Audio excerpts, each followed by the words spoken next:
सुप्रभात बच्चों, इस विद्या में आपका स्वागत है।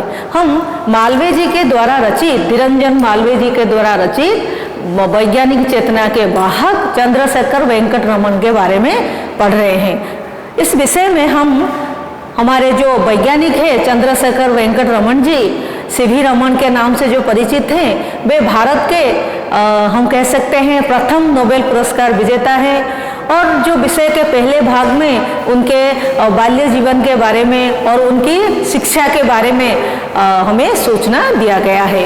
मालवीय जी ने बड़े सजीव तरीके से ये दर्शाया है पहले भाग में कि कैसे भौतिक विज्ञान और गणित में उनका जो रुझाव था वे उन्हें विरासत से उन्हें उनके पिताजी से मिला था।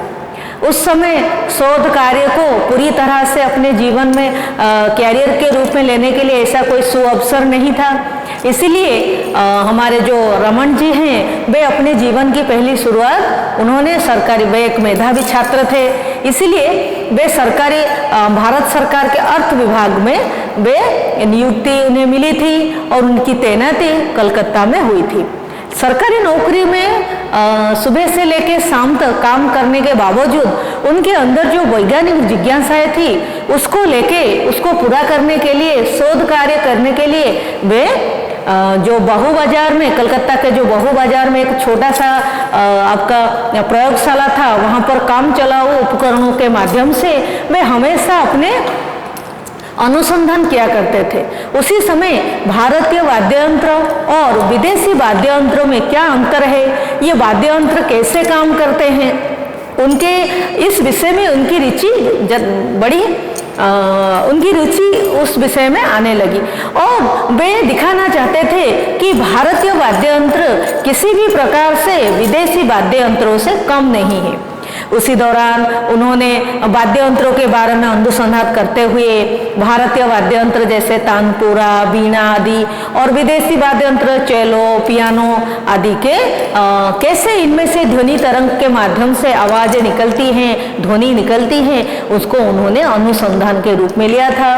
और उन्होंने इस वाद्य यंत्र के कंपन के पीछे जो गणित छिपा हुआ है, उन्होंने उस पर अच्छा खासा काम किया और उनके द्वारा अनेक शोध पत्र भी विभिन्न पत्रिकाओं में प्रकाशित हुए थे। इस वाद्य यंत्र के रहस्य के बारे में, कौन सा वाद्य यंत्र किससे कैसे चलता है और विदेशी अच्छा है या हमारा भारतीय वाद्य यंत्र अच्छे हैं, इनके बारे में उनके जो शोध कार्य है वो शोध पत्र के माध्यम से प्रकाशित हो रहे थे उस समय। तो आइए आज हम उसका अगला भाग पढ़ते हैं। उस जमाने के प्रसिद्ध शिक्षा शास्त्री सर आशुतोष मुखर्जी को इस प्रतिभावान युवक के बारे में जानकारी मिली। तो शिक्षा शास्त्री क्या होता है बच्चों? जो शिक्षा को ही अपना सब कुछ मानते हैं। जैसे आपके रमन जी वैज्ञानिक थे, वो वैज्ञानिक चेतनाओं को लेकर वैज्ञानिक शोध कार्यों में लगे हुए थे, वैसे शिक्षा शास्त्री क्या होते हैं? शिक्षा का कैसे उन्नति हो उसके बारे में वे लोग अनुसंधान करते रहते हैं, वे लोग शोध कार्य करते रहते हैं। तो वैसे उस समय प्रसिद्ध कौन थे? सर आशुतोष मुखर्जी। उनका नाम था आशुतोष मुखर्जी, उन्हें सर की उपाधि मिली थी। तो उनको ये रमन जी के बारे में पता लगा। उन्हीं दिनों कलकत्ता विश्वविद्यालय में प्रोफेसर का नया पद सृजित हुआ था। आप लोग जानते हैं जो कॉलेज, विश्वविद्यालय में, महाविद्यालय में पढ़ाते हैं उन्हें हम अध्यापक कहते हैं, प्रोफेसर कहते हैं। तो उसी समय जो कलकत्ता का विश्वविद्यालय था, वहाँ पर एक प्रोफेसर का पद, नया पद, पहले से कुछ अध्यापक थे, उसके बाद एक नया पद वहाँ पर सृजित हुआ था।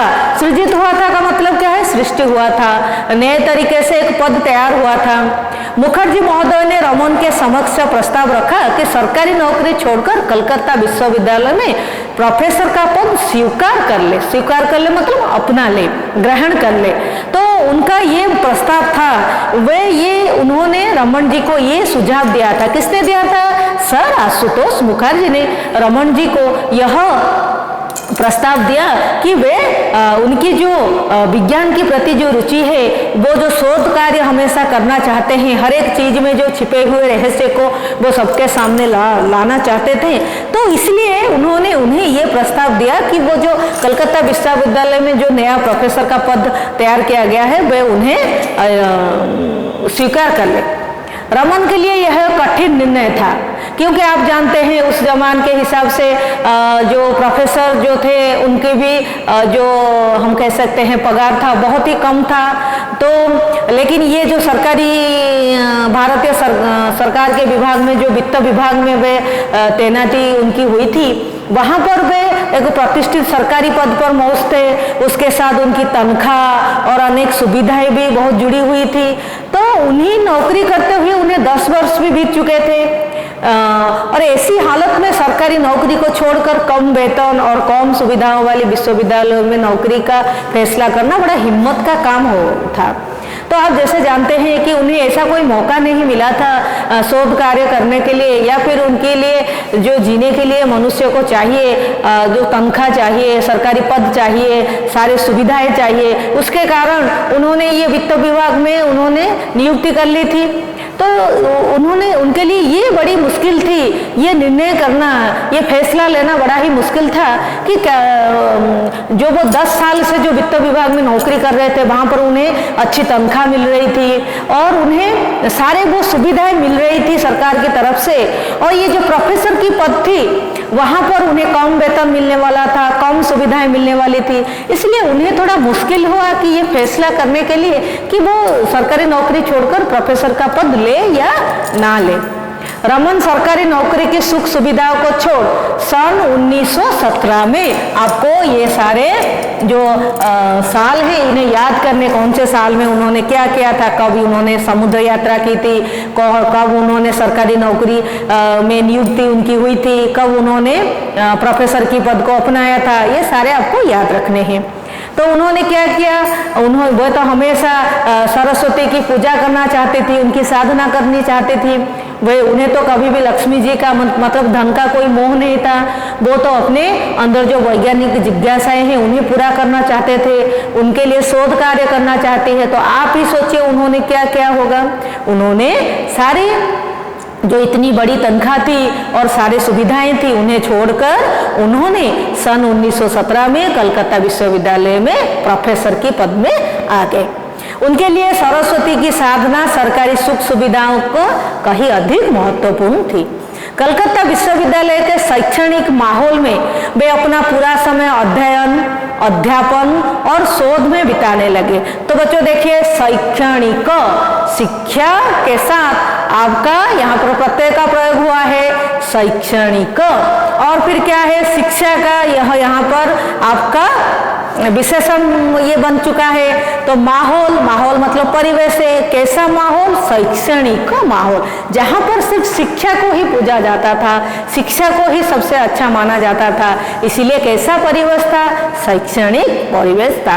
वहाँ पर उन्होंने पूरा समय अध्ययन, अध्ययन मतलब खुद पढ़ना, खुद अध्ययन करना, खुद शिक्षा को ग्रहण करना, फिर अध्यापन मतलब दूसरों को पढ़ाना, वो तो विश्वविद्यालय था, वहाँ पर छात्रों को पढ़ाना को अध्यापन कहा जाता है। जो अध्यापन करते हैं उन्हें क्या कहते हैं, अध्यापक। और शोध में आप तो जानते हैं वो पहले से ही हमेशा शोध कार्य में लगे रहते थे, तो इनमें वो उनका समय व्यतीत होने लगा। 4 साल बाद यानी 1921 में, हम पहले पढ़ चुके हैं कि 1921 में उन्होंने समुद्र यात्रा के दौरान जब रमन के मस्तिष्क में समुद्र की नीली रंग की वजह का सवाल हिलोरे ने ले लगा, हिलोरे मतलब तरंग लेने लगा, उछलने लगा, आने लगा, तो उन्होंने आगे इस दिशा में प्रयोग किए, विभिन्न शोध कार्य किए, जिसकी परिणति, जिसका परिणाम फल क्या हुआ, रमन प्रभाव की खोज के रूप में हुई। तो उनको उन्होंने रमन प्रभाव, आप पढ़े होंगे साइंस में, रमन इफेक्ट्स कहते हैं उसे। तो ये जो रमन प्रभाव, इसके कारण ही किसी चीज का जो रंग होता है वो कैसे होता है, उसका उन्होंने रहस्य जो खोज निकाला था उसे क्या कहा जाता है, रमन प्रभाव कहा जाता है। तो बच्चों, आज हमने पढ़ा कि कैसे आशुतोष मुखर्जी के, सर आशुतोष मुखर्जी के कहने पर वे प्रोफेसर के नौकरी में आ गए। प्रोफेसर के नौकरी में आने के बाद ही उन्हें पूरा समय मिला अध्ययन करने के लिए, शोध कार्य करने के लिए। तो इसके दौरान नतीजा क्या हुआ, 1921 में जब वो समुद्री यात्रा पे गए थे, उनके दिमाग में जो प्रश्न उठा कि समुद्र का रंग नीला ही क्यों है, कोई और क्यों नहीं। तो इसकी वजह से उन्होंने किसको खोज निकाला था, जो रहस्य को उन्होंने खोज निकाला था उसे रमन प्रभाव कहते हैं। तो बच्चों अगले भाग में हम पढ़ेंगे ये रमन प्रभाव क्या है या फिर किसी चीज का रंग कैसे होता है। आज के लिए बस इतना ही, धन्यवाद।